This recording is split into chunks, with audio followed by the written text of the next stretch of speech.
Shalom, my brothers and sisters in Christ.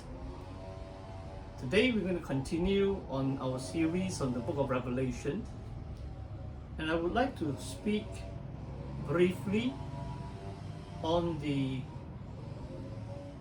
two powers in heaven as John describes the one seated on the throne.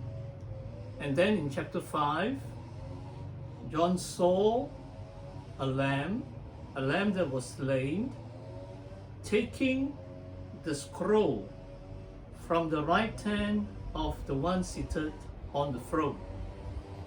These two chapters, Revelation 4 and 5, are very interesting because it comes straight after the 7 letters to the 7 churches in chapters 2 and 3. And then John was caught up to heaven. He was in the spirit, and an angel spoke to him saying, "Come up here. I will show you what must take place after these things." In the Greek, the beginning of verse 1, chapter 4 of Revelation, has these two Greek words, meta tauta, which means after these things. In fact, in verse 1 of chapter 4, the meta tauta appears twice. The second time, when the angel says to John, "I will show you things that must take place after these things." So, my brothers and sisters in Christ, this temporal marker or narrative marker, first I would say the meta tauta functions as a narrative marker, which means chapter 4 and 5 comes after the events of the 7 churches in chapter 2 and chapter 3 of Revelation.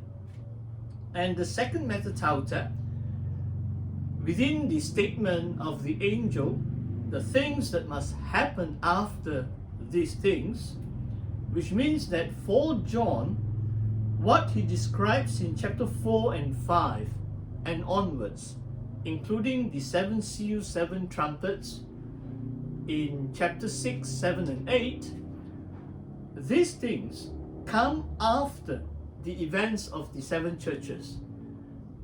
In short, for John, in his visions of chapter 4 and 5, takes place in the future. The church, in the 7 letters to the 7 churches, the church is to prepare herself to be ready for the events that are going to unfold under the 7 seals and 7 trumpets, leading to the coming of Jesus Christ, as narrated in chapter 19. So in these 2 chapters, in chapters 4 and 5, we see John describes a person or entity. In the Greek is the one seated on the throne.